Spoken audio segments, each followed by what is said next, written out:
वो वस्तु यही है, अनुभव में आ गई। तरंग क्या है और समुद्र क्या है, आप बिल्कुल विचार करके देखो। वायु विकार समुद्र में तो तरंग हो गया ना, वायु हटी तो समुद्र ही है ना। तो तरंग जब है तो है कौन, आप क्या कहोगे? तरंग शब्द क्यों कहा गया उसे? क्योंकि वायु विकार है ना, वायु विकार हटा दो तो समुद्र ही है ना। बस जीव क्यों कहा गया? माया से युक्त, माया माने भ्रम, भ्रम से युक्त होकर अपने को देह मानकर कर्ता भोक्ता भाव में विचरण करने लगा। तो मानो जैसे किसी व्यक्ति को कहा जाए ए रिक्शा, तो खड़ा हो गया। वो रिक्शा है क्या है?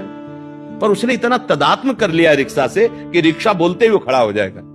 अच्छा, फिर इसके बाद कई बार उदाहरण दिया, पैसा बढ़ा के टैक्सी ले ले, ए टैक्सी, अब वो टैक्सी में खड़ा हो जाएगा, रिक्शा कहने से नहीं खड़ा होगा। हमारी दशा यही है, हम जिस शरीर को प्राप्त होते हैं उसी में इतना हम कर लेते हैं। इसलिए एक तरह समझो कि उस महान तत्व की निंदा की जा रही, उसे जीव कह के। ए जीव देहाभिमानी, कहां वो परब्रह्म परमात्मा का स्वरूप है और वो देह में फंसे, कामी क्रोधी लोभी मोही, मन उसकी निंदा की जा रही। क्यों? उसने स्वयं पकड़ लिया, इस भाव को स्वीकार कर लिया।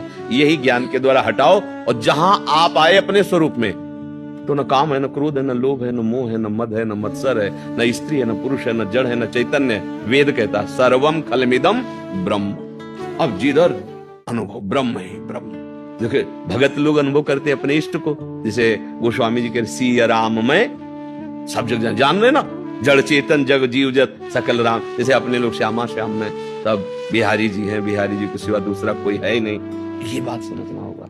अगर ज्ञान नहीं है तो हम फिर ये दोष काल ही कर्म ही ईश्वर ही मिथ्या दोष लगा। मिथ्या माने झूठा।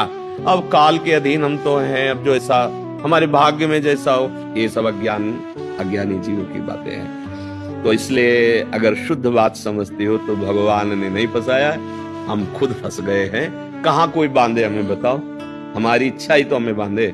हमें प्यारा लगा रूप, हमें प्यारा लगा भोग, हमें प्यारी लगी वस्तु, हमें प्यारा लगा पद, हमें प्यारा लगा रुपया, इसलिए हम ही फंस गए। अपने प्रेम को ना समझकर, जो प्रेम हमें अपने स्वरूप अपनी आत्मा भगवान से करना है, वो हम नानात्व में कर बैठे।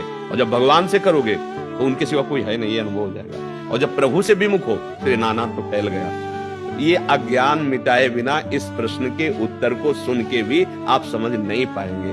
बिना हृदय पवित्र हुए नहीं समझ। जैसे दर्पण है आपके पास, पर उसमें मल लग गया है तो आपको अपना रूप दिखाई नहीं देगा। ऐसे ही ज्ञान है आपके अंदर, बुद्धि है, पर ये माया मल से ढक गई है।